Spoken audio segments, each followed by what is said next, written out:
বিয়ে আটকানোর জন্য জাদু টোনা করা হয়, এর প্রতিকার কি?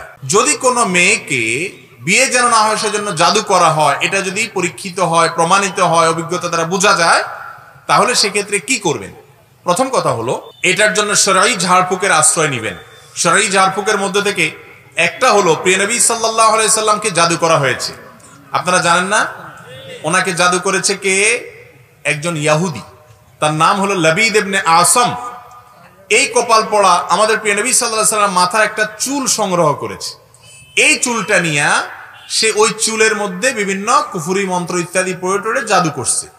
ওইটাকে একটা কূপের তলায় ফেলে রেখেছে। এবার নবী করিম সাল্লাল্লাহু আলাইহি সাল্লাম অসুস্থ হয়ে গেলেন। যে অসুস্থতার কোনো আরোগ্যের পথ পাওয়া যায় না, সকল ডাক্তার ফেল, সকল মেডিকেল টেস্ট সবকিছু করার পরও, ওষুধ মেডিসিন সবকিছু করার পরও কোনো কাজ হয় না, দিন দিন শুকিয়ে যাচ্ছে, কিছু সিমটম আছে বোঝা যায় যেটা ব্ল্যাক ম্যাজিক করা হয়েছে, জাদু করা হয়েছে। তো নবী করিম সাল্লাল্লাহু আলাইহি সাল্লাম অবস্থা এরকম হলো যে বিভিন্ন ট্রিটমেন্ট করা হলো, উনি সুস্থ হচ্ছেন না, জাদুতে দিন দিন তিনি অসুস্থ হয়ে শয্যাশায়ী হয়ে যাচ্ছেন। তখন দুজন ফেরেশতা আসছেন। একজন ফেরেশতা মাথার কাছে, উনি স্বপ্নে দেখতে পাচ্ছেন, অথচ ওনার স্বপ্নটাও হলো জাগ্রত অবস্থার মতো, ওহী। তো তিনি দেখতে পাচ্ছেন একজন ফেরেশতা পায়ের কাছে, একজন মাথার কাছে আসছে।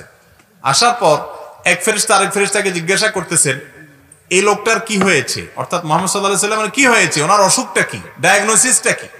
দেখেন, আমাদের জন্য ডায়াগনোসিস সেন্টারে যে আর রোগ নির্ণয় করতে হয়, আল্লাহ তাআলা নবী তো, আল্লাহ তাআলা কারে পাঠাইছেন? ফেরেশতা পাঠাইছেন ডায়াগনোসিস করার জন্য, রোগ নির্ণয় করার জন্য।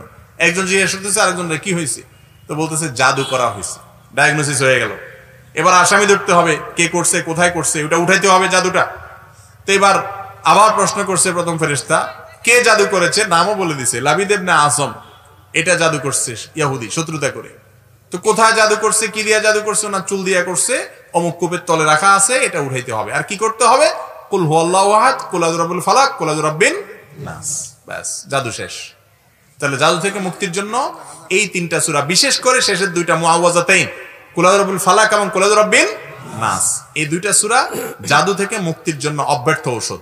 যদি কেউ জাদুগ্রস্ত রোগী মনে হয়, তার খাবারে সবকিছুতে ফু দিয়ে দিয়ে তাকে খাওয়ান, এটাতে পানি পড়ে তার শরীর ধোন এবং এই জাতীয় কাজগুলো করেন। যদি আরো বেশি জটিল পর্যায়ের হয়, তাহলে সেক্ষেত্রে যারা শরঈ ঝাড়ফুঁক করেন, কোরআন এবং হাদিসের আলোকে সেই মানুষগুলো শরণাপন্ন হন, তাদের মাধ্যমে ঝাড়ফুঁক করান, ইনশাআল্লাহ বিদিন আল্লাহ তাআলা আমাদেরকে আরোগ্য দিবেন।